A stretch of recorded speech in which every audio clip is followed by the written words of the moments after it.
in my mind, there were certain things that had come out that were pretty interesting. Last week, the Black Vault did a deep dive into the highlights and the lowlights of the recent hearing on Unidentified Anomalous Phenomena, or UAP. Hearing will come to order. For some, that hearing was quite the letdown. AARO has found no credible evidence thus far of extraterrestrial activity, off-world technology, or objects that defy the known laws of physics. Others hang on to the hope that the hearing represents an important step towards all of us knowing the absolute truth behind the UAP mystery. At least, maybe one day. You'll see it come through the top of the screen. There it goes. And then the camera will slew to follow it. But my guest today was actually there. Reporting live from the U.S. Capitol. I'm getting ready to go to the congressional hearing on UFO at the Russell Building. Just want to check in and say hi to everybody. Good morning from Washington. In the audience, listening intently to every word we all heard, but also, he was privy to what happened when the cameras weren't rolling, both before and after the hearing itself. Dan Warren, who runs the Fifth Pillar of Emphasis TikTok channel, updating and educating more than 250,000 of his subscribers on the UFO issue, steps into the vault to talk to us about what he learned at the hearing, what he took away from his one-on-one interaction with Senator Kirsten Gillibrand, and where does he feel we might be going next. Stay tuned. You're about to journey inside the Black Vault.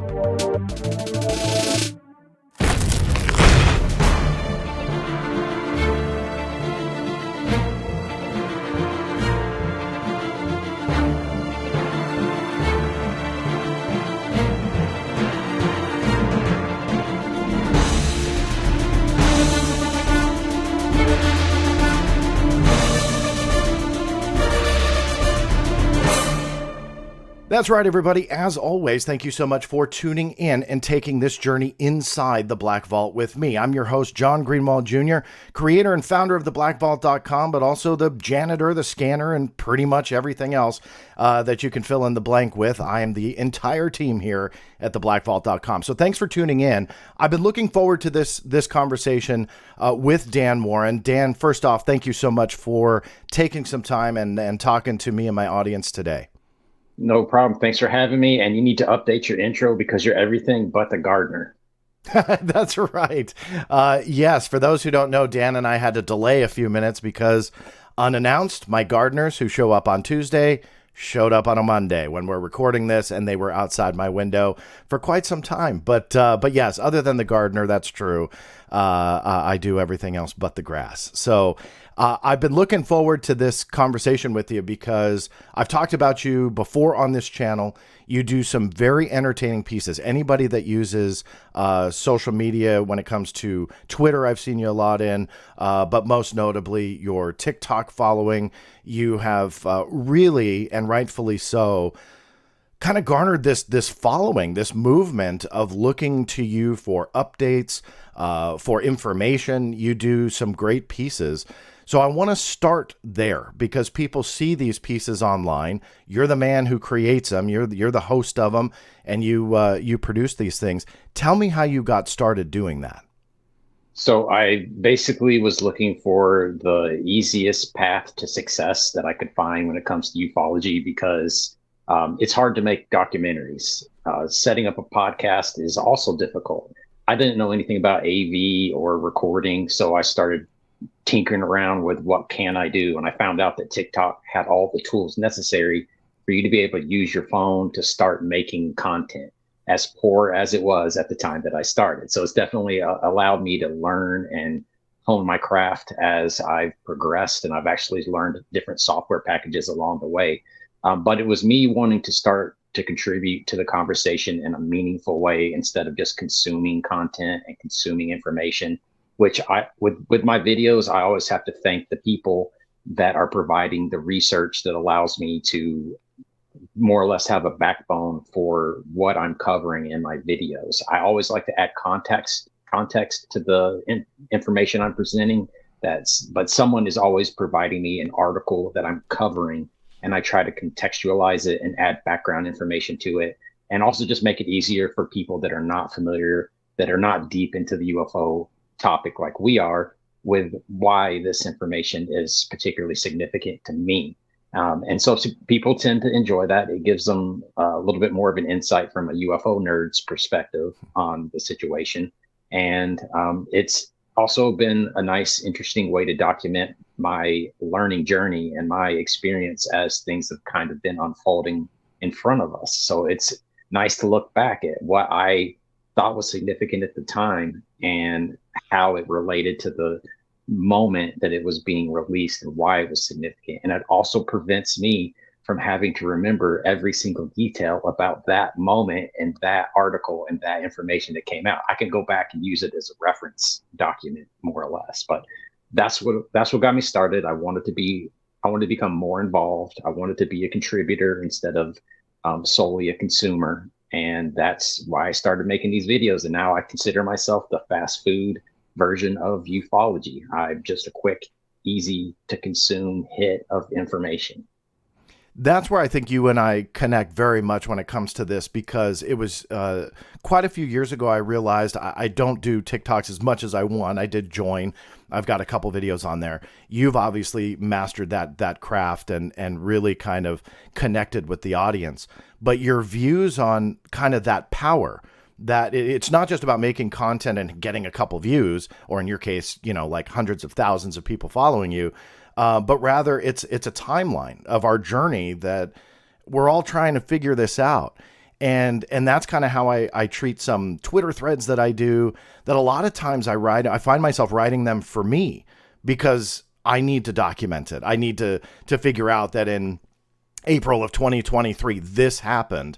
Might change next year, but there's this literal timeline of our journey figuring it out. And that's what I've always appreciated with you. I don't know where I heard that. It might have been just a one-on-one conversation with us, or quite possibly you posted that.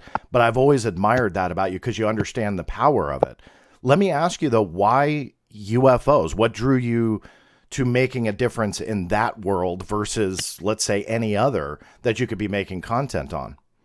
Well, it's been my dirty little secret to be fascinated with UFOs since forever. Basically, my first love was megalithic structures. The pyramids drew me in. But then I started looking at more mysteries in the world that we live in. And I mean, it doesn't take long for you to go, well, are we alone? And start looking elsewhere for information about that. So I started delving into it when I was young, without letting people know. And it's been something that's kind of come and gone over the course of my life, where I've been convinced there's something there, and then the pendulum will swing to the other side, and I'll be convinced that we're all alone, and I'll quit paying attention to it.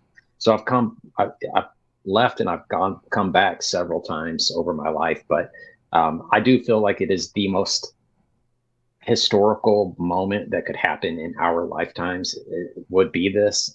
I always tell people, like, it's any event that has occurred in your past is going to be considered noise 1,000 years in the future. Like they're not going to remember 9/11 in 1,000 years, unfortunately. So there's only a few things that would last the test of time. And I think if we find out that we're not alone, that's going to be one that's going to be remembered forever. And it's not going to be repeatable. So I've got attracted to it for that reason. And I just think it's a very fascinating story. I tell people that this is my hobby. This is what I'm into. And it has basically replaced the hole that sports filled for me for a long time in my life. Like it's got all the behind the scenes drama. It's got all the peaks and valleys. It's like these hearings are kind of like our Super Bowls, our NBA finals, things comparable. But I don't pay attention to sports anymore because this is, in my opinion, more of a interest. There's a lot more interest in this. Like watching people play sports is great, wonderful entertainment, but this can be just as entertaining if you know how to what to look for. And I always tell people that when I first got onto UFO Twitter, I went with an avatar. I was Kodos from The Simpsons. Like, I didn't want anyone to see my face. And then after a while, I said, why am I hiding on Twitter? So I put my face on there. And I'll tell you right now, it was like a weight lifted off my shoulders. It felt like I wasn't living a lie. And that gave me a little bit of, and after a while, like, people just kind of accept you for who you are, what you bring to the conversation. And so then I started thinking about it going with that next step. Like, could I put my face in a recording in front of people? And I started out on TikTok, learning how to do it and not posting anything on Twitter, because I consider TikTok my target audience and I consider Twitter my peer review process, because there's just as many UFO nerds, or equal, if not better, UFO nerds on Twitter than I am. So that was a very big step for me to take, to start posting stuff on Twitter, because I was afraid I was going to get something wrong and get annihilated. And every now and then I do make mistakes. Everybody does. But it's grown. It's actually, when the feedback is positive or constructive, it's a big benefit to the process of improvement. And so I started posting on Twitter, and it's just grown from there. There's a couple things I want to unwrap there, but first I want to deal with something the audience is probably thinking about. And when I had joined TikTok myself, motivated by someone like you, not as a competitor, like I'm trying to compete with you, but rather I saw what you were doing and what you were looking to accomplish, and it was very motivating to say, hey, there's a whole different type of audience here. There's a different audience here. But I remember the reaction, and I want to get your thoughts on this. There's a lot of people apprehensive to use TikTok, and they're like, oh, my information, it's all being stolen. Now, I've led a fairly public life for quite a couple decades now. So to me, I kind of don't really think a lot about that. I hate to say it, but it's just like, look, if they want to spy on me, if they've got spyware on my phone, I guarantee I'm probably being spied on anyway, not to sound paranoid. But if that kind of stuff happens, then it's probably already happening. So why do I care at this point? I safeguard what I need to safeguard and go from there.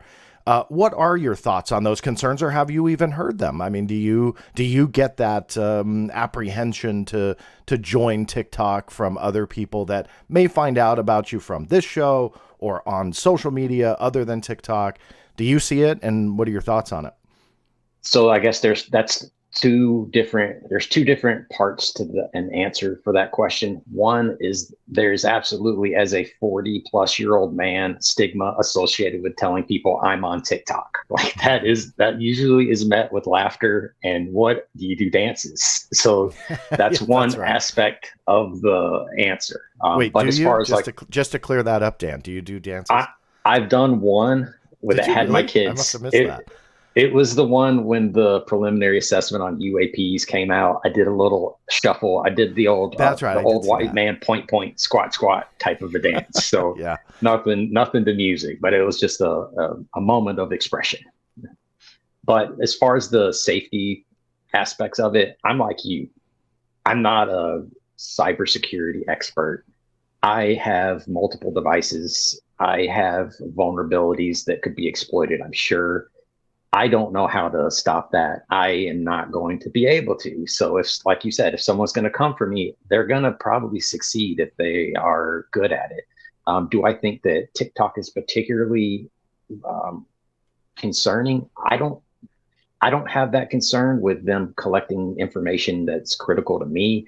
Do I think TikTok has the ability to influence the American population in ways that they see fit, that the United States would prefer not to influence their youth? Yeah, that's where I think the concern with TikTok is the algorithms that put certain content in front of the manipulatable minds of our youth. So that's, to me, a bigger concern than them seeing whatever they want to see on my phone, which I don't have a lot to hide. So I don't, like, if they did hack me, it'd be very boring. Yeah.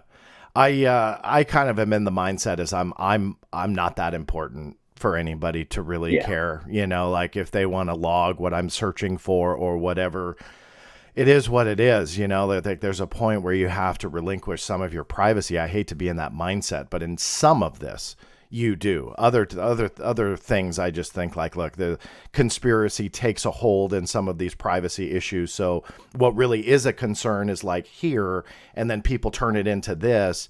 And at the end of the day, I just feel like for me personally, I'm just not that important. Nobody really cares, Well, that they're not. I'll say this. If I get hacked by TikTok and they say, hey, this UFO guy got, we're going to expose this UFO guy, it's going to be like the biggest street cred on UFO Twitter ever, because they're going to be like, he must be close to the truth. Yeah.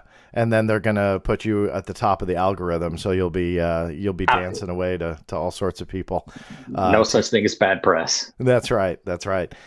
You said earlier there was kind of, when it comes to your thoughts on UFOs, you obviously follow this a lot, doing the different stories. You were talking about people's either sending you articles or you discovering other things, doing these pieces on it. So you pay attention, but you're on a pendulum. Sometimes you believe, sometimes you don't believe, just to kind of quickly summarize it like that. Where are you right now on that pendulum swing? In my last video, where I went to Washington, so I guess it wasn't my last video exactly, but I basically laid out where I'm at. I said, I have UFO disease. I want to know, but I don't know. I suspect there's something to it. I think there's something to it. The Black Vault has convinced me that there's a U.S. government cover-up of something that we can't quite put our finger on.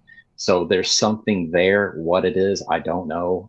I'm hoping that this isn't all one big psyop that's been going on for 70 plus years. I don't see how that's possible personally.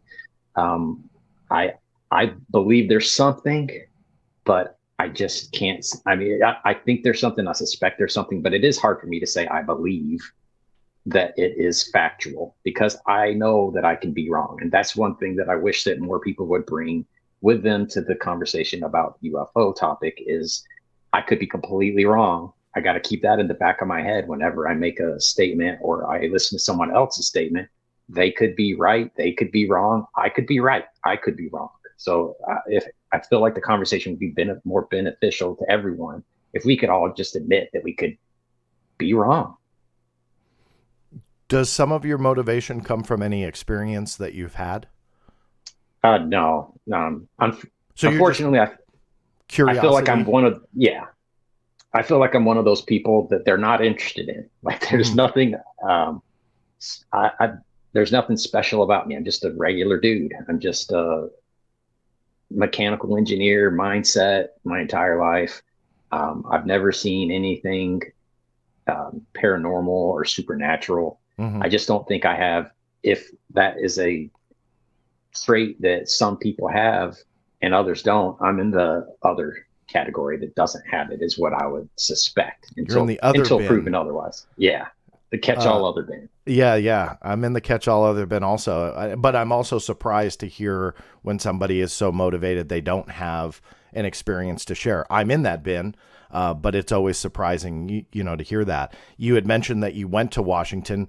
For those who didn't see it, I did a deep dive on the most recent April 2023 UAP hearing. And during the course of that deep dive, I went into the highlights, the lowlights, some speculation. It was a lot of fun to do.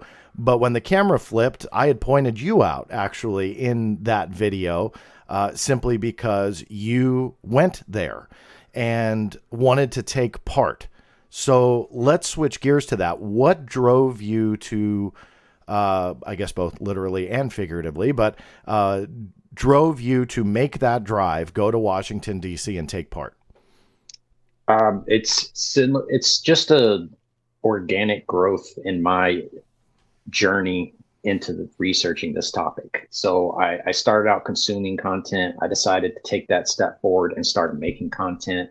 And I basically make content about other people's work, other people's research. I do my own and try to pepper it in, but primarily there's people that are making news and I'm reporting on the news. So I felt like this was an opportunity for me to actually become someone that starts making the news, witnessing the news. And so that's what pushed me to do it. I'd like to do more stuff like that, where I'm not just at my house making videos, and editing for hours.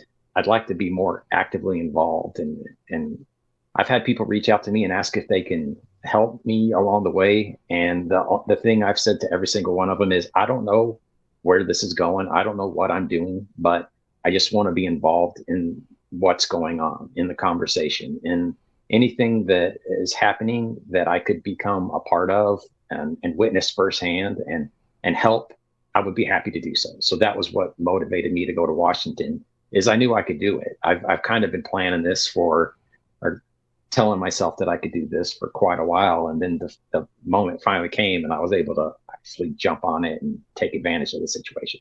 So that's what took me to Washington. Really briefly, how does that work? I mean, do you like have to register? Do you just show up at the door? Do you go to Ticketmaster? I mean, how does it work if you want to attend one of these hearings? So first thing I learned is there isn't a dress code. So that's one thing you don't have to worry about. I dressed up in like a blazer and slacks and a tie, and people showed up in shorts and sweaters. So you don't have to worry about that. But when they posted the hearing, if you look at the bottom of it, they do post a location, a room number. Mm-hmm. I think there's four different congressional buildings that surround the main Capitol building. And there's a key that will tell you which building it's going to be in. And you just show up in the morning. I think they open at 7 or 7:30, go through the metal detectors, and you're in. Like, you just get in line. So there was no like, hey, just a heads up, my name's Dan Warren. Here's my driver's license number. I'm coming. You just literally physically show up, and that was it. That's it. You just go through security, and then you wait in line. And what I read in the frequently asked questions section of the Capitol Building Visitors Guide is that they were going to make you check anything that had batteries before you entered the hearing room. That didn't even happen. We were allowed to bring our phones, our computers, everything in with us. So I was shocked by that aspect of it. I thought it would have been much more restrictive. I thought they would tell us, like, here's what we expect from you as a member of the audience. Be quiet, be polite, and none of that. They just said, come on in, take a seat. They'll be in a minute. And it shocked me that it was that easy. And it shocked me that there were as few people as there were, because it's so easy. But that's one of the reasons why I wanted to go, to show, so I could turn around and show people this isn't as difficult as it appears. You can do this too. So I want to talk about the audience size in a second, but what if there was a line so long you didn't get in? Did that thought cross your mind? Like, there's only X amount of seats. You're making this drive. How long did you drive? It was a 9-hour drive. A 9-hour drive. Kudos to you, by the way. And so you show up. Did that thought go through your mind? Like, oh God, what if I don't get a seat? I mean, you'd think that a UAP hearing would be busting out the door. Yeah. I mean, I thought about it every day as I was planning this whole thing out. So that's what got me up early in the morning on the 19th to get in line as early as I possibly could. So I've also heard, I read a intern's document on how to attend a hearing before I went. And she said there are people that are paid, that she said it's usually old guys that will wait in line and get paid so that other people that are busier can come and take their place and swap with them in line. So I was expecting to see some placeholders there. Yeah. I thought it would be a decent line, so I got there as soon as I could. I think I got there at a tent. Right. I got up probably 4 o'clock in the morning my time, which yeah. I lost an hour just traveling there, but I got there before 7 so that I could walk, and I got there plenty of time. I was the fourth person in line. Fourth person. So yeah. For those who may have not have seen the deep dive or the photos that I posted, give us a quick rundown visually. You said it wasn't a whole lot of people. Kind of describe the room for us. Well, there was a lot of empty seats, but what was the crowd like? So the line formed outside and of the room itself, and there's a lot of people that go in and out of it prepping, and we didn't know if they were cutting line or whatnot. So that was always a question I had as they were walking by and getting in the room.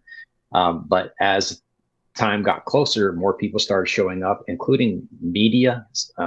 There were some cameras with bright lights on them that were being used.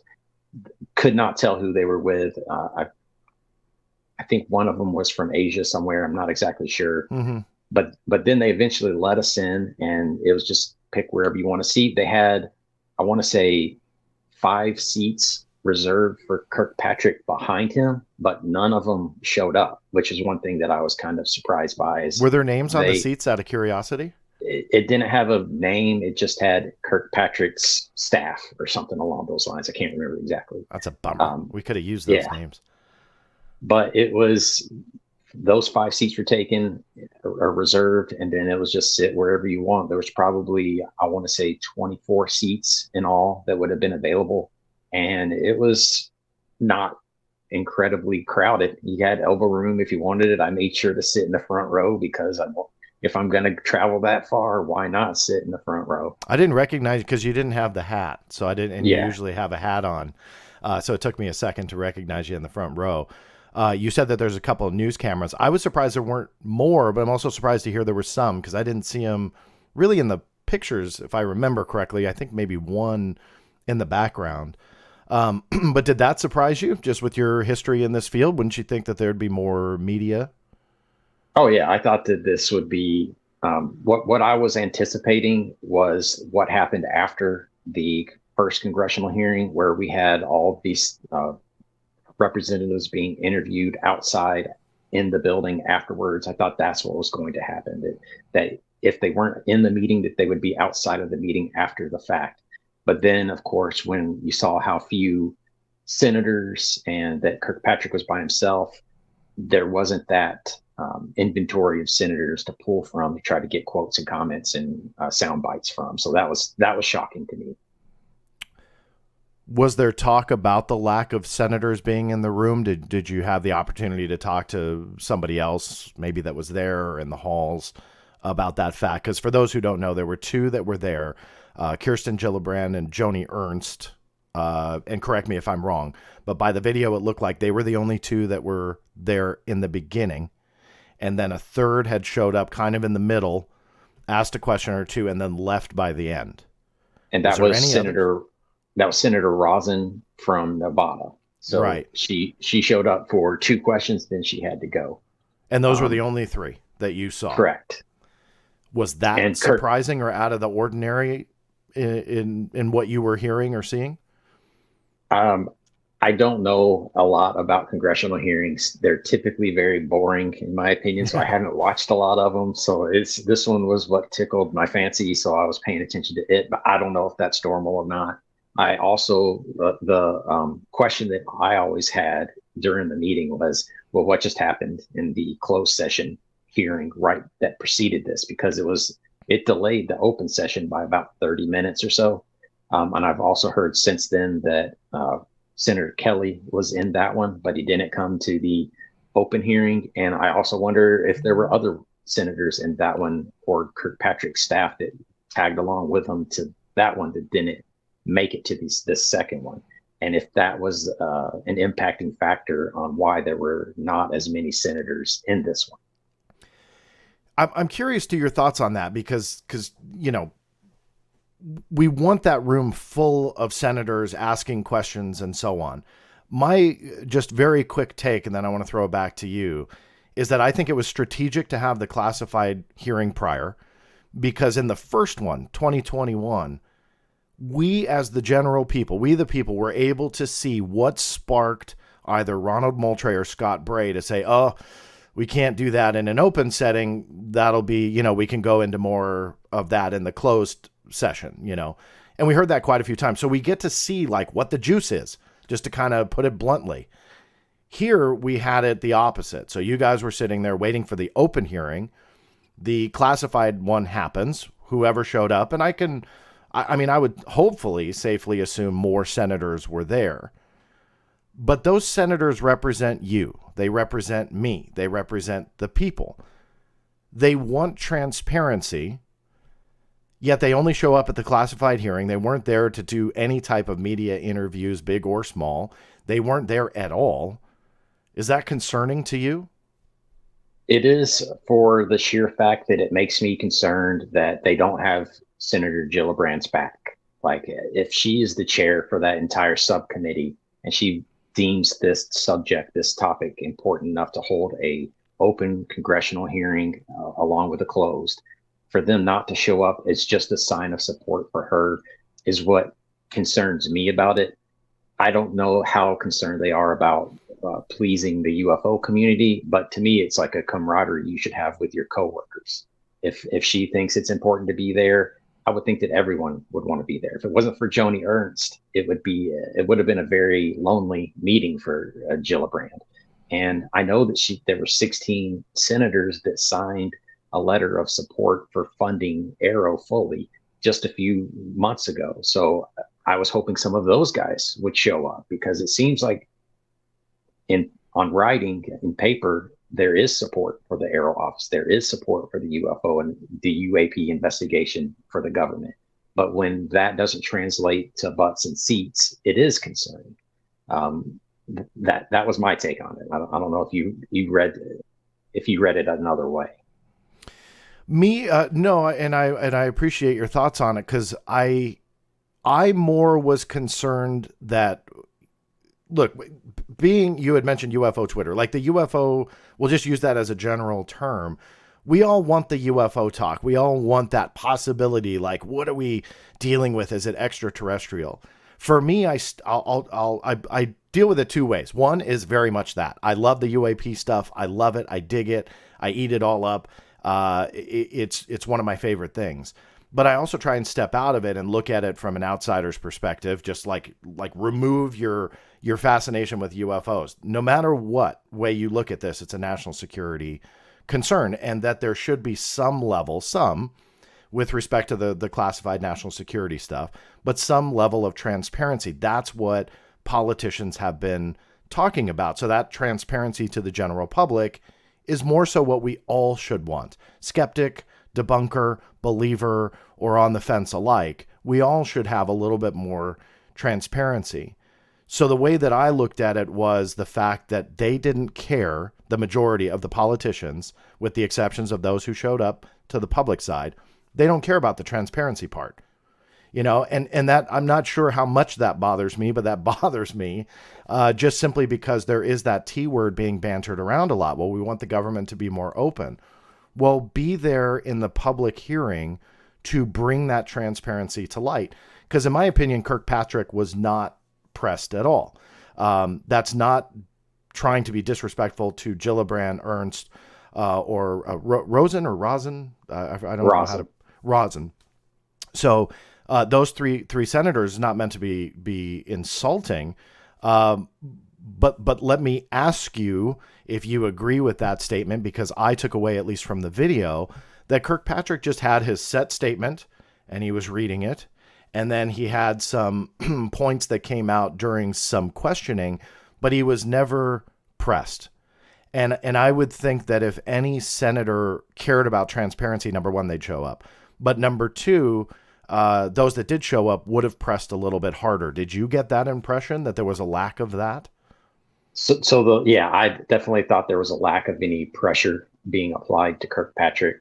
There weren't a lot of follow-up questions related to the statements that he had just made. It was kind of like, hey, I'm going to move on to the next question. And so that was one of the things I considered occurred during the closed session, is that they got a little deeper, they pushed back a little bit more, and then they said, all right, let's talk about how we're gonna handle this open hearing.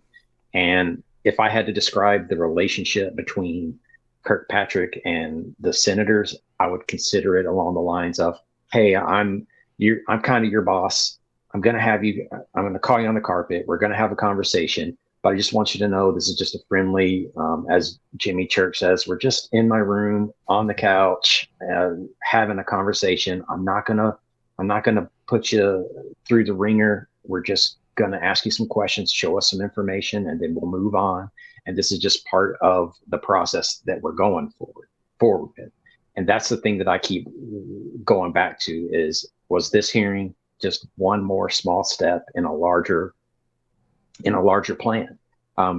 As we saw yesterday, Rubio and Warner just released some information, or sent a letter to SecDef Austin and DNI Haynes that echoed some of the same conversation points that were brought up during the congressional hearing. it makes me wonder if they said, hey, we'll have this hearing. We're going to ask you about Title 10, Title 50. We're going to ask you about transparency with the public. And then the senators that weren't at the meeting sent the letter so that it'd be a war on two fronts towards the SecDef and the ODNI to get their attention to address those particular things. So I always try to look at it, take a few steps back and look at the situation instead of just a pinpoint, look at it as a shotgun approach or a linear progression of dominoes falling towards a bigger goal. With the hearing itself, obviously people like me only saw the beginning with Gillibrand kind of calling it to order, and then the end, thank you so much, and then the camera clips. You obviously have a different perspective. You got to see the walk-in, and as kind of maybe dry to as that might sound, I want to ask you about that. Was Kirkpatrick seemingly wanting to be there? Did he interact with the audience at all? Was there any sign of him being not forced? That's the word I keep using when I describe his hearing, is that it was forced, that he had to be there, that he didn't want to be there, that he just had to go through the motions, and that was it. That was my takeaway. But since you saw all that other stuff, what was your takeaway about his demeanor? He beelined to his seat, didn't acknowledge that there were any people in the audience, which then never turned around to look at us or anything. And when you contrast that to how Gillibrand entered the room, it was 180 degrees, because I was expecting her to do the same thing. Like, hey, I'm just going to go in here and take my seat. But she's came in and greeted everyone, said, hi, thanks for coming. She was very warm and inviting. And it gave me a feeling like she does care about the transparency with the American people, because she cares about this topic. She cares about our involvement in it. And I definitely got the feeling from Kirkpatrick that he wants to talk to officials within the government, and he doesn't care much about communicating with the public at large. So you have a video, you interviewed Senator Gillibrand. Was that after the hearing? Correct. That was afterwards. And we haven't said it yet. Tell everybody how to get to your channel so they can see that. I'll also link it if you're watching on YouTube. Just go ahead and in the description below, you'll find links to Dan's channels and Twitter and stuff. But Dan, for the audio version, go ahead and give that out. How can people find that video and your content? So basically, if you look up Fifth Pillar of Emphasis everywhere but Twitter, you're going to find me. On YouTube, it's Fifth Pillar of Emphasis, Instagram, TikTok as well. At Twitter, it's, hey, look over there, and look is spelled with a U because someone beat me to it. But that's generally how you can find me, is just the Fifth Pillar of Emphasis. And great. And again, all those links are below in the show descriptions. Now, you had interviewed Senator Gillibrand after the hearing. How did that come about? I waited my turn. I waited patiently. I felt like one of my roles as being a level-headed member of the audience was to make sure that I was paying attention, taking notes, appearing alert. I was trying to make sure that I was representing a professional type of image for the UFO community, because we know that there's the fringe element out there. I tried to make sure I was making eye contact with Gillibrand and smile, because there's a lot to be said about just smiling in general. There's a lot of angry looking faces in the crowd, unfortunately. But I just want to try to make sure that she knows that she has my support, and do so by sitting there and waiting. But then after the meeting broke up and they stopped recording, some of the other members of the audience spoke up in what I would call a non-tactful manner to get their information across to them. And I didn't think it was a very professional way to handle the communication. They were basically upset that there is no current mechanism to relay information to Arrow about their knowledge and what they know, and videos and things along those lines. So it kind of got to be a little bit raucous. But as I say in my video, I got to applaud Senator Gillibrand, because she handled it with poise and grace. She definitely wasn't taken back by the way that they were approaching her. She was agreeing with them. She said, "You're right. There should be a way for that information to be known to this committee, and that's what we're working on. That's what we're moving forward with." And then they started just to bombard her. Yeah, and I don't want to jump in on you, but I just for the audience who doesn't know, and myself included in this, you're talking about audience members that were sitting there with you, that when she was done with the hearing, on the video anyway, when I was putting it together, you can hear a voice come in right when they kind of like say goodbye, and it seemed like somebody was shouting a question. So that's what you're referring to, right? So she closes the meeting, essentially the video cuts, and people chime in from the audience. Correct. And they're yelling over that room and the table at her. Correct. I'm only laughing because that does sound really incredibly rude, but I don't know what's standard in these hearings either. So is that what they were doing? Yes. So the eye contact that I had been making with Gillibrand turned into me closing my eyes and shaking my head for like about a minute straight, so that I was like, oh man, I feel so bad for her and Kirkpatrick right now, because this is like the exact reason why I suspect they don't want to be part of this community. They don't want to have this conversation, because like it's shocking to me that people want, like, the little bit of time that they had with these people, they wanted to tell them everything, what they were doing wrong, how they should be doing it, that they've solved it. Like, and it's just like, man, that's just your opinion on what this is. That's you. Like, and I'm sorry, one pixel in a big blue sky is not proof of anything, no matter how dramatic the event was for you. It's just not evidence. It's not data. But they just don't have that in mind. Their emotions get into it. And but getting back to how I finally got to interview her, I waited my turn until she basically had gone through and listened to people, which was something else I applaud her for. Is she definitely let people feel heard. She looked at their videos. She asked for their information. She distributed it to Kirkpatrick. And then I more or less like kind of tapped her on her shoulder when I was close enough and said, "Hey, I'm just a citizen journalist. I don't have anything to tell you because you guys are the ones that are doing the research, but I do have some questions I would like to ask you. Is it okay if I interview you real quick?" And she said, "Oh yeah, let's do it right now." And like, without missing a beat, she was ready to do it. So that's when I was able to take a selfie with her, of course, to show my kids that I was hanging out with a senator, and then do the interview, which I wish I had asked better questions, but I was very nervous. I want everybody to watch that video. I'll make sure I link it, but can you give an overview of what you did ask and kind of paraphrase what her responses were? I asked her basically how she thought the hearing went and what she thought the outcome of it, how she liked the outcome of it. And she said that she thought it was a good hearing, that a lot of valuable information came forward. And I wasn't ready to hear it at that time, but after time has gone by and I've listened to some analysis of the hearing and gone back and watched it myself, there is some what I would consider valuable information that was included in the hearing. We of course didn't get everything we wanted, but there are those few breadcrumbs that came out of it that are beneficial, and she hit on those. So she discussed those in particular. And then I asked her if there were any questions that she wished she could have asked but didn't get a chance to, and she said, "No, I got all my questions out." And that's the one I wish I had asked something a little bit different, because of course she got all of her questions answered, because she got them answered in the closed session. Do you think that we'll ever find out, when it comes to that closed session, what ultimately she was told?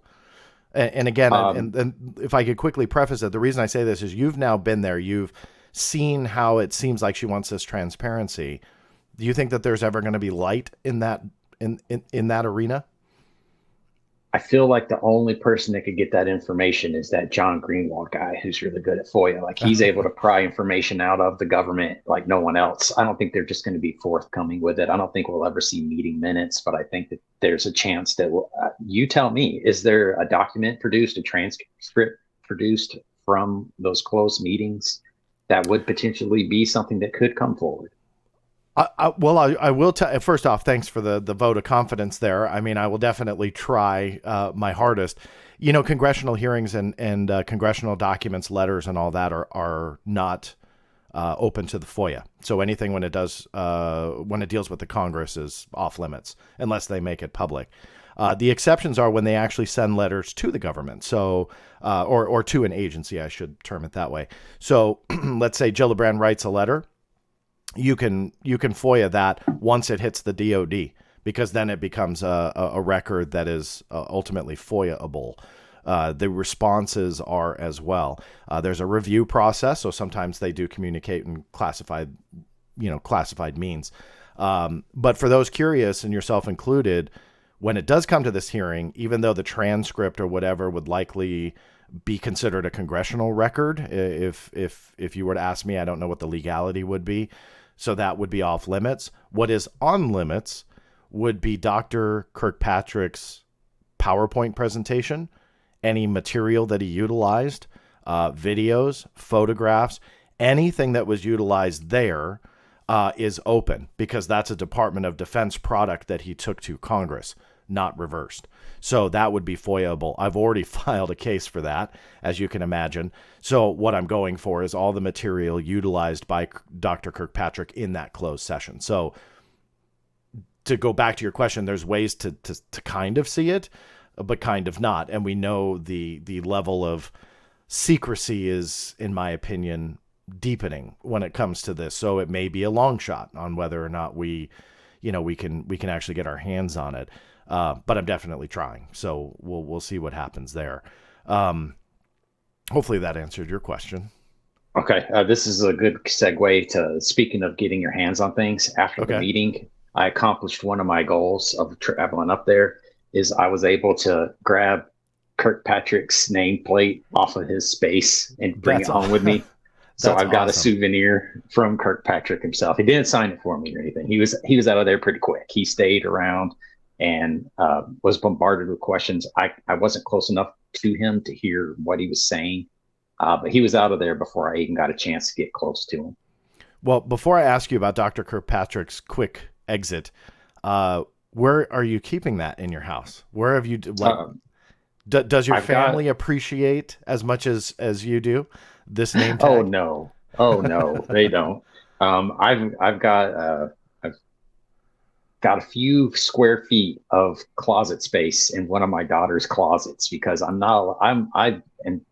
barely have any real estate in my own closet.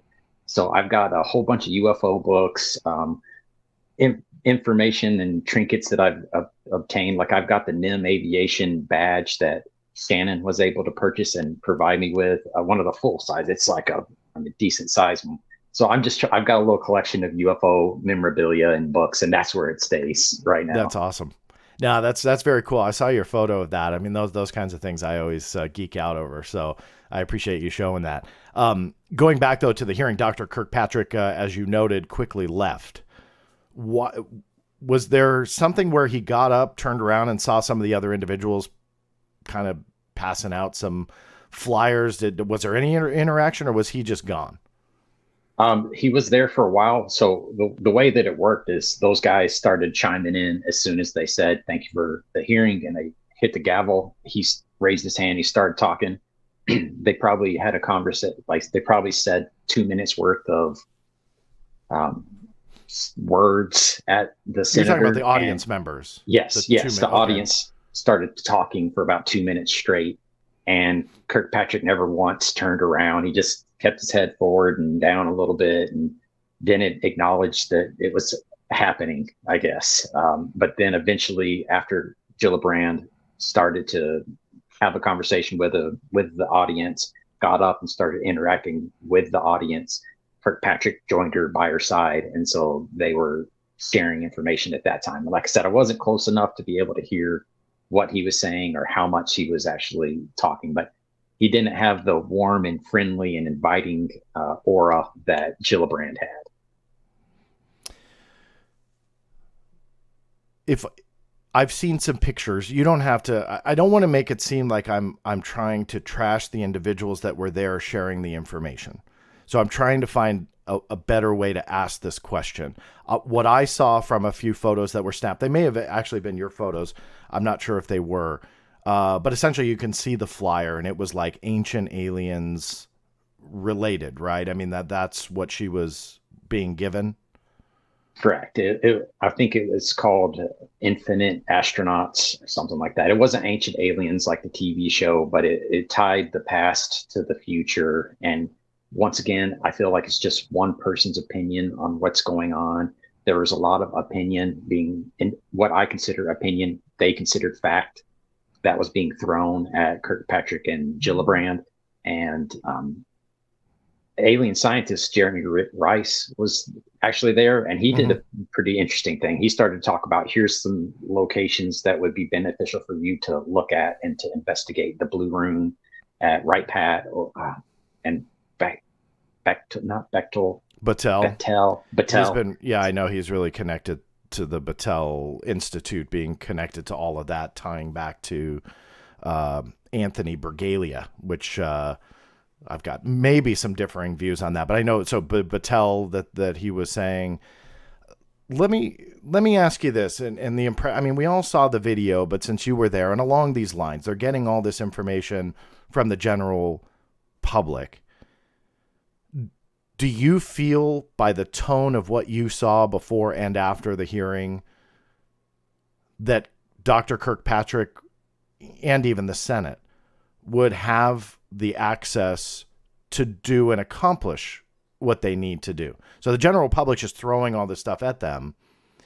Do you think that they would have the access and go, okay, this is like what I want to run away from? Or do you think that they potentially just don't have that access? And I know that this is just speculation, but I'm curious to your thoughts. I feel like the UFO community is a tsunami of information, and they've got a teaspoon of capability and funding to drink it. And so they're drinking from a fire hose at the moment. And I don't think that they have the ability to track down every lead. And you could, I'm basing that on the fact that they're even saying, hey, I appreciate you sending these whistleblowers or these people to testify to us, but we need you to start to prioritize them. Because in my opinion, what that said was, yes, we've heard a lot of information, and there's a lot of leads that we're having to follow because of the testimony. But man, that's a lot of information to tackle all at one time. Like you said, we want him to answer 70 plus years of questions right now. And there's just not going to be possible. That's where I think we do need the GAO, the General Accounting Office, to help out, because that's what they have been doing for years. They have the mechanism. They have a better mechanism that's already in place and functional. Instead of Kirkpatrick having to create one that is functional, we could utilize existing systems, just like the sensor systems that we have all around the United States right now. We don't have to create new ones to look for weather balloons, to look for anomalous phenomena. We just use the existing information in a different way, and it would save us bajillion dollars. Were you surprised? I'm guessing you saw the first hearing, right? I mean, we all watched that. The first one, the 2021. I took off of work for that. Yes. Yeah, it's a holiday. So yes. All right, I got to tell this one story. Sure. My family is kind of oblivious to what's going on as far as UFOs go. So on the first hearing, which was at May 17th or May 27th, I take my kids and 2 neighborhood kids to school every morning. So I made sure to stop at a gas station. I was like, go in there and get yourself a sweet treat and a drink, and you can have it at school. It's in celebration of this, so that when in the future you can look back at that time that I took you to the gas station before school and remember that's what it was about. So I'm hoping to plant that seed in those kids at some point in the future. No, that's awesome. So when you watch that hearing, I was surprised when we all watched it that the Wilson Davis notes came up and that they were submitted to the congressional record. And then obviously the nuclear installation encounters, and I'm kind of paraphrasing here, obviously, but those were talked about, and Moultrie and Bray were like, we don't really know what you're talking about, but essentially they would look into it. Fast forward to this hearing, you're there. None of that came up. Now, I'm going to focus in on the Wilson Davis part first and foremost, simply because despite my personal views on it, right? So I'm putting that out of this conversation. you would think that they would essentially address it, even in part, even in brief, to just say, look, I mean, there, like you noted, there's just an avalanche of information out there, some true, some not, and they looked into it. Were you surprised at all that none of that came up in the public hearing at all, or do you feel that that was just bunk and they just kind of ignored it? Well, I was hopeful that would be something that happened, is that it would be a continuation of the previous congressional hearings, and they would carry over some of the items from it to this new one. But this one seems to be, in my opinion, a very standalone hearing that didn't necessarily relate to the conversation that occurred previously. The biggest difference between that one and this one is they figured out how to use the pause button on the video much better this go around. So they learned from that, but they didn't talk about anything else that was discussed that I could put my finger on from the previous one.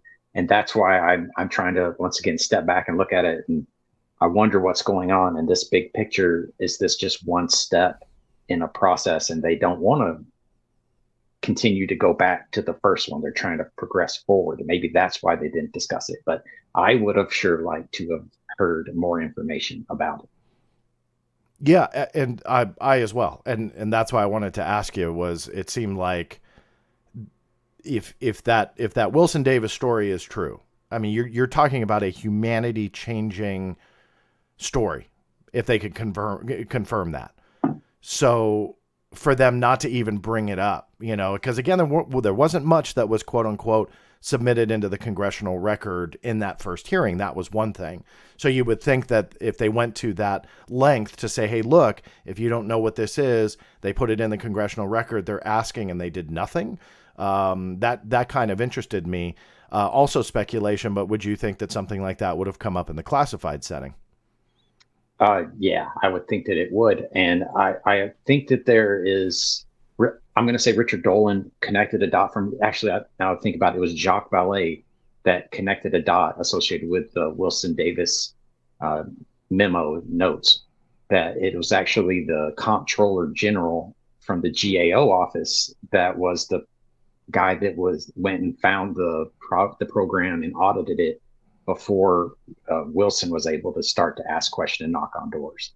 So that's where I think whoever was assisting writing the NDAA, originally it was going to have involvement from the Comptroller General from the GAO office involved in the historical investigation.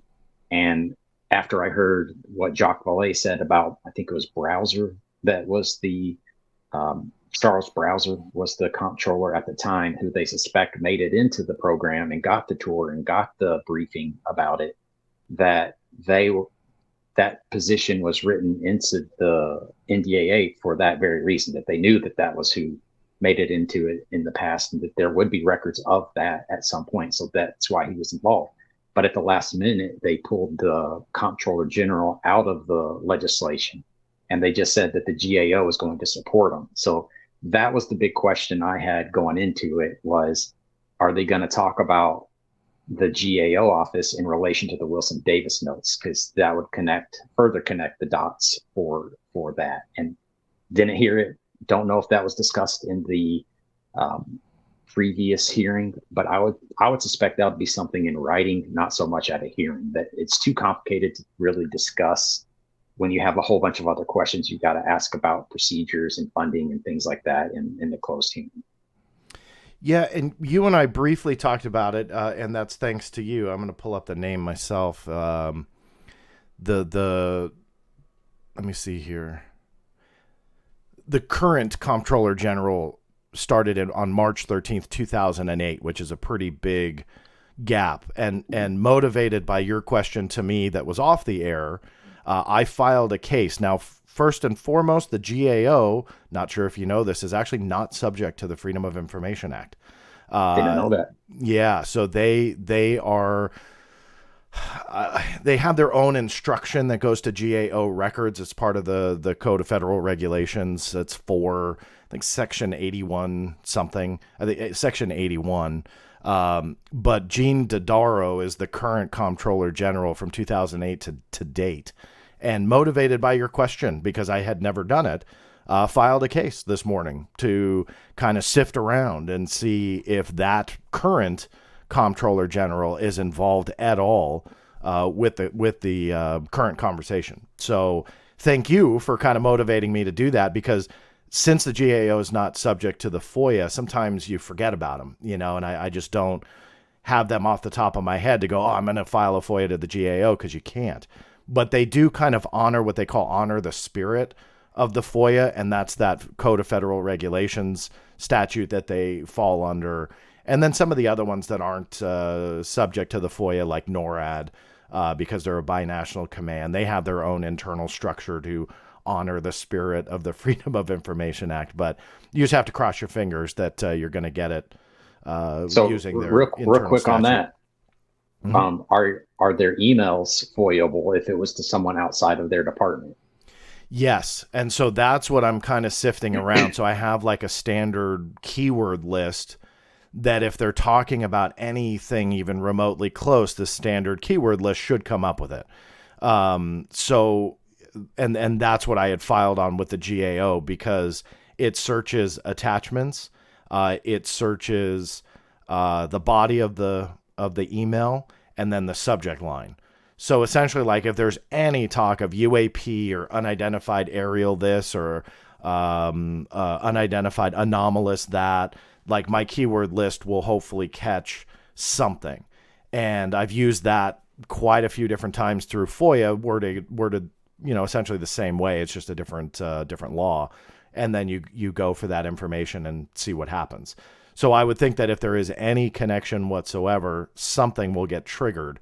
And then that just kind of branches off into 12,000 different other, areas if you do get something. So hopefully we'll find something. And the connection with the Wilson Davis thing, I'm glad you brought that up. I think I've vaguely heard about that in the past, but never really focused in on it. So I'm glad you brought it up. And yeah, we'll see what happens. If there's anything within the GAO. There has been UFO stuff in the past, as you're likely aware, especially with the Roswell stuff, where they very briefly in the beginning of the GAO report and investigation, this was years ago, but when they looked into the Roswell incident, that essentially they said the majority of anything related to this era and this incident was destroyed. But then they go on to place a conclusion anyway. And it's like, well, wait a minute. If you've destroyed the majority of the evidence, how can you sit here and tell me that you actually, have a conclusion? So I don't want to get off on a tangent there, but the GAO does serve, quite an interesting purpose when it comes to this conversation in the past. So hopefully they will so in the future.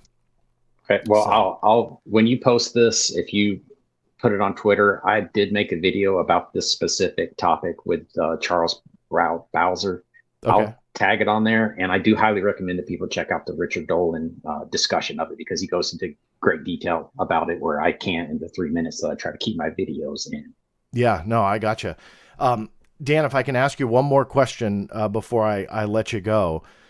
After experiencing what you did, and my compliments to you for getting, out there and interacting with politicians, that's awesome.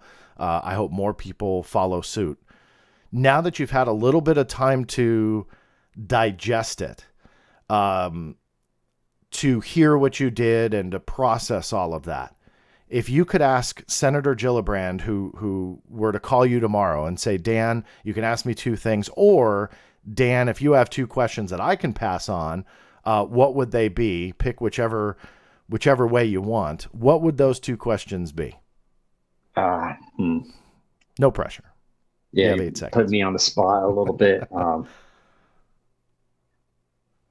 I guess I would probably have to go with the reverse engineering. What has she heard about that? That's a game changer in my opinion. If there is material, she did mention, or Osvaldo Franco did get a quick interview with her where she did mention several things about what they have.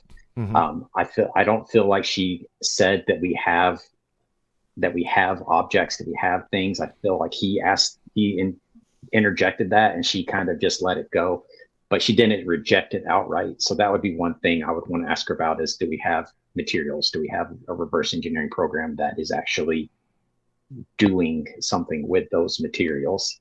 And then, of course, I would like to know, let's talk about satellite imagery. That to me is something that has resonated with me since the John Ratcliffe comments that came out on the Maria Bartiromo show.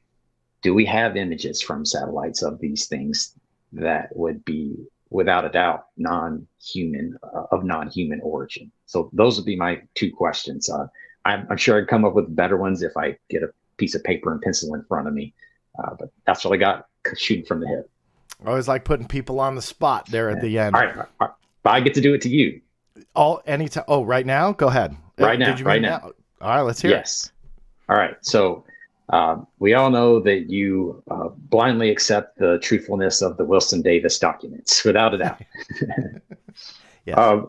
That being the case, what would it take for you to go, okay, I now fully endorse and accept the events that are depicted in these notes? What evidence would you have to see for because I know that your stance is, you're like me, you put a lot of things in the anecdotal bin, in the interesting, but not, I can't prove it, it's not fact yet. What would it take for you to make that switch on the Wilson Davis documents? It's a great question. I am that type of person that needs to see to believe. What I think has happened, where I get a lot of hate mail, we'll call it that, for not believing them, is that there's a little bit of truth in these smaller points, so the bigger ones have to be true, right? So like the Oak Shannon thing, and credit to Jay from Project Unity for tracking him down, getting the interview. I have no problem with that kind of stuff. I love it. I've openly complimented Jay for doing that, but it doesn't convince me just because Oak Shannon had the health problems at the time and those were depicted in the notes. I've been around the field for a long time and seen, in my opinion, quite a few hoaxes, as we all have.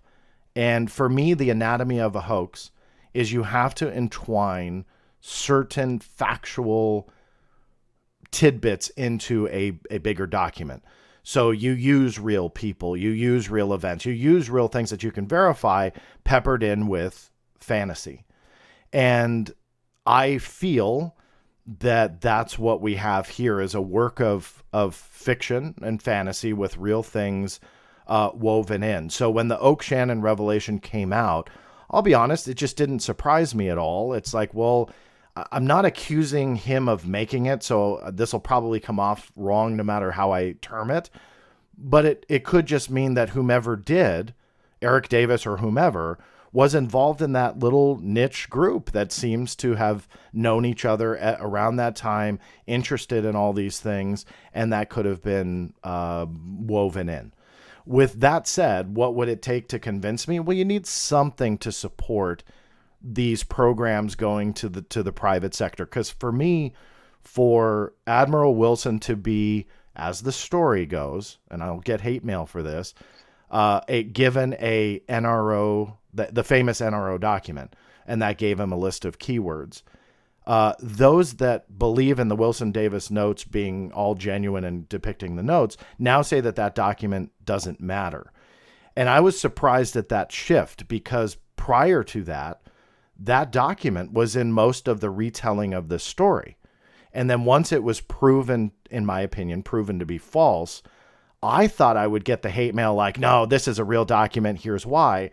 It was like they were convinced it was fake, but it didn't really matter to the story. So that the goalpost kind of shifted. It's like, well, this gave Admiral Wilson the list of keywords. Then it was proven to be a hoax. And then all of a sudden it was like, well, that document doesn't matter. Well, it's like, okay, we'll fill in the gap. How did Admiral Wilson find this, this program? Those types of things need to be resolved for me to start considering this is nonfiction, that this is a real event that took place. Why would someone like Admiral Wilson pick Dr. Eric Davis to tell this story to in a car? Of all the people inside Admiral Wilson's Rolodex, no offense to Eric Davis, but that's the one that he goes to spill all the beans with. Again, those types of things don't make sense. We can all speculate, and some may be, plausible on why this unfolded the way it did. But again, there's really no supporting evidence. Plus, you have Admiral Wilson saying it's all poppycock, I think is what his word was. Maybe it was something else. But regardless, he's saying that it's wrong. So I want to let me interject real quick, Please. because I believe that even if Wilson said, yeah, those are real notes that really happened, I still don't feel like that would be enough for you to be convinced that the program that they're describing actually worked. Like, I don't feel like that's tangible enough information if Eric Davis and Wilson said, yes, this is a discussion that we had. I don't feel like that would be enough proof for you to say, well, obviously there's a extraterrestrial reverse engineering craft program going on. So there's got to be something above that conversation that would be proof. What would have to come out of that program for you to be convinced? And I don't think you're too far off, but I will say it would be a different conversation for me when it came to those documents if Wilson kind of fell down and said, you know what, I was lying with these poppycock statements. It really did take place. I will absolutely shift my tone on the documents. Will I, again, then just run to, okay, then there is an alien reverse engineering program? Well, no, not really, because it's quite possible that Wilson was misled. Now, again, this is all just kind of speculation and a hypothetical. So before anybody, really reams me a new one through the comments below, just remember, like, we're playing a hypothetical here. But if Wilson came out and said that the conversation took place, I would absolutely change my tone and take it a little bit more seriously. But then we have to fill the gap of where is, number one, where is it? But number two, why would Wilson be told at all? Let's just say that the J2 was completely denied access to these closed programs. In my opinion, the way classification works is you would not get confirmation of those closed programs, that they're able to fly him in and put on a game of charades and say, look, I'm sorry you wasted your time, but we got nothing here. Like, here's a tour, here's the back room, here's the side room, and do the tour and put on a game of charades. So if they really wanted to deny those levels of personnel, of government officials, of politicians, whomever, fill in the blank, they want to deny them that, I think there's ways to do it. And so for them to then admit to Wilson and then say, no, but you're still, denied all this, then he gets so angry and then goes to Eric Davis. And of course, I'm very much nutshelling the story, but that kind of stuff, it just doesn't make sense to me at all. And those are the types of gaps. So again, in fairness, I would absolutely change my tone a bit if Wilson were to say that, but then we would have to dig in further and we would have to wonder why that would transpire. Because to me, when you talk about secrecy, you just don't give a confirmation if you want to keep the knowledge from somebody, and you just completely omit the truth 100%. And by Wilson knocking at your door, I don't think that they'll say, okay, well, you're right, we do have this, but we're not going to give you any access or any type of confirmation whatsoever. So I think that there would still be digging, but in fairness, I would change my tone. I'm eager to see if under oath, if Wilson will give a certain answer and if Dr. Eric Davis will give a certain answer. But the fact that in hearing number 2, what was submitted to the record in hearing number 1 was completely devoid in the public hearing, to me, that's not a good sign. So we'll see how it plays out. I'm eager no matter what, but I just think it's not a good sign. So I'm not going to stop chewing on this bone just yet. All right. With and you're okay with time? I don't want to. I'm fine. I'm actually doing some household chores, so you're keeping me from actual work. Yeah. But I'm sure your wife is going to love that. She won't watch it. She won't know. Yeah, good. I'll send her a link. But let's say we never get the confession of truth from Wilson. If you're honoring the FOIA request to the GAO office comes back with documentation that a conversation depicted as far as Charles Brower goes, that echoes a similar scenario that was depicted in those Wilson Davis notes, would that also in turn change your tone or change your approach to it? Would that 2 points of information instead of one single point, would that change your approach? So off the top of my head, I would say yes. Turn me into a believer. I mean, we have to see exactly what comes to light. And I'm writing it down because obviously I was talking earlier about the current Comptroller General, who I know is different than who you're talking about. But if, let's say, yes, I file a case to the GAO, they honor it, they release something that coincides with the notes, that to me, and by the way, my guess is those documents would not have been released before because there's not a whole lot of people that do open records requests to the GAO. And I have not seen anybody talk about doing a records request to the GAO trying to authenticate this. So if there are, please, by all means, let me know. But my whole point here is if these documents have never seen the light of day before, this case brings them out, and then those documents reflect what's in the Wilson Davis notes, absolutely. I find that 100% heavier, like that they hold more weight than Oak Shannon had health problems around this time. Why? Because that's not public knowledge per se, but the niche group that, let's operate off the assumption if it is a hoax, or hypothetical, I should say, not assumption, but a hypothetical that somebody in that niche group decided to create and fabricate this story, but entwine some facts, then they could have just known that. But if you start getting into stories that really haven't seen the light of day before, but backed up by official records from the GAO, yeah, you got my ear. I mean, I'll say it right now. I'm not going to edit that out of our interview. If that comes to light, and these documents had never seen the light of day before, and they are in the Wilson Davis notes, you're going to pique my interest. I mean, again, that's not confirmation of an alien reverse engineering program, but you're one step closer to convincing me that these aren't a work of fiction. So absolutely.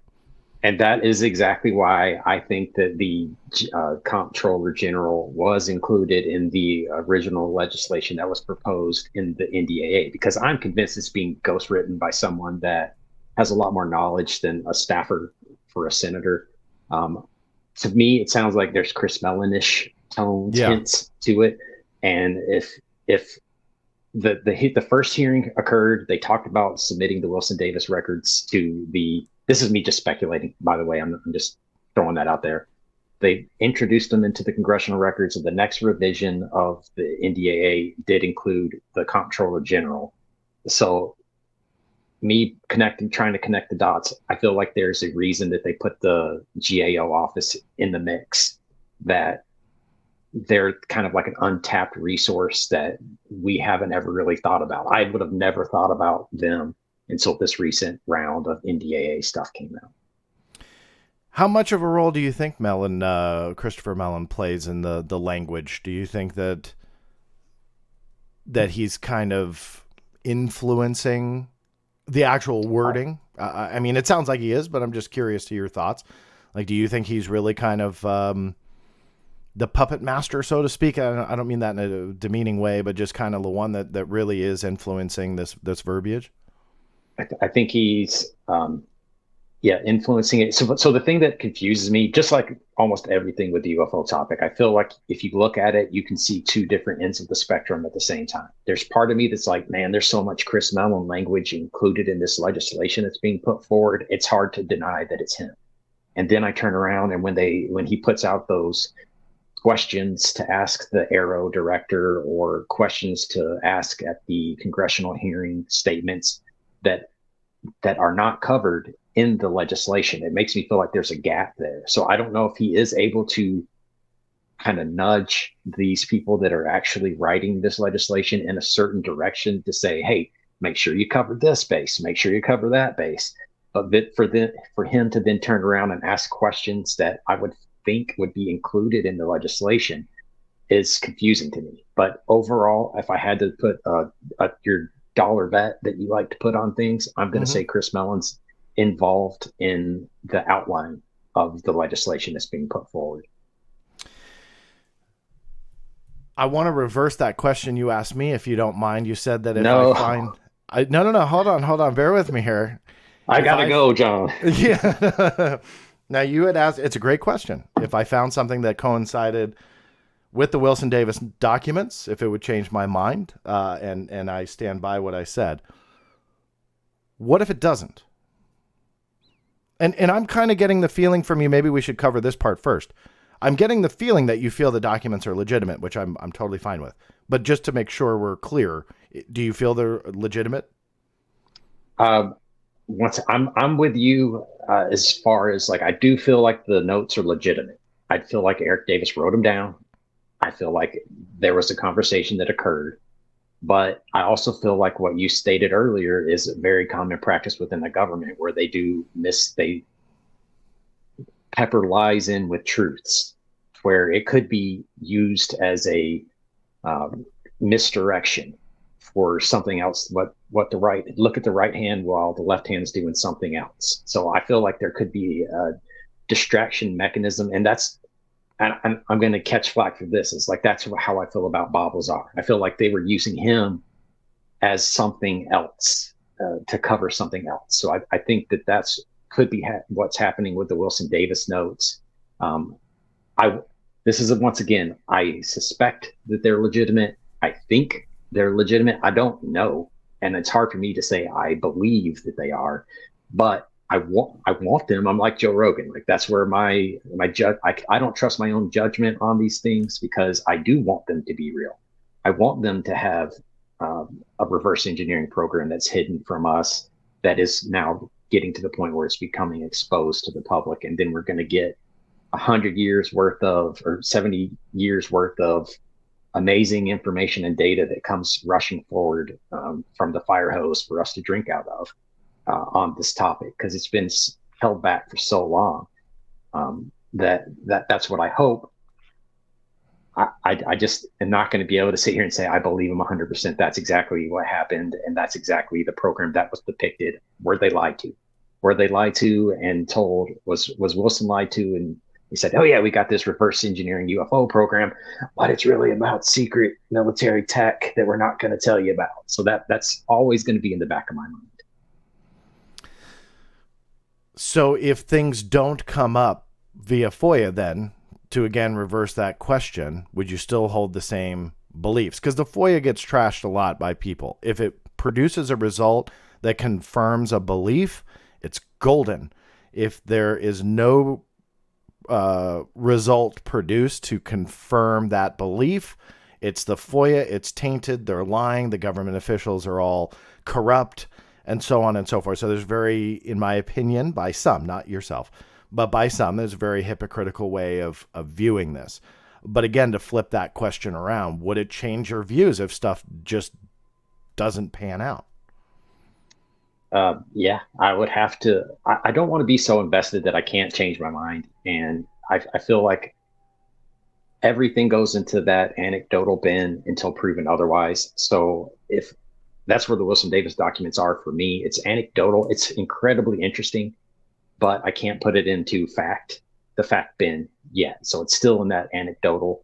And if nothing ever comes from the investigation, no information comes out saying that there's any truth to it beyond what we have right now, it's going to stay in the anecdotal. Just like I have to put all the videos that I see, just like I have to put all the witness testimony. I'm not there. I didn't experience it. I can't know for a fact that's what happened and that's what's going on. So I would just have to, maybe I throw it away if nothing ever happens in the next 20 years. But I can't move it forward until something comes out. In closing, I can't tell you how much I appreciate your time. It's been a joy speaking to you one-on-one, and obviously we talk behind the scenes a lot. I've always enjoyed that, but to be able to bring you on the show has definitely been fun for me. Are there any closing thoughts or motivational speeches you'd like to give, Dan, or anything for those that are looking from the outside that may not take as much time as you or I in this topic and may even be getting discouraged about the hearing that you had just gone to, that it wasn't as groundbreaking as some of us wanted? What are your closing thoughts on that kind of stuff moving forward for people? two words come to mind: patience and kindness. We have a strong desire to seek the truth, to learn what's going on. And the truth of it might be that it's not going to happen on our timetable. It's been going on for a long time. So we need to have patience. We need to have the grace that Senator Gillibrand showed with us. We need to show with them. We need to support their efforts.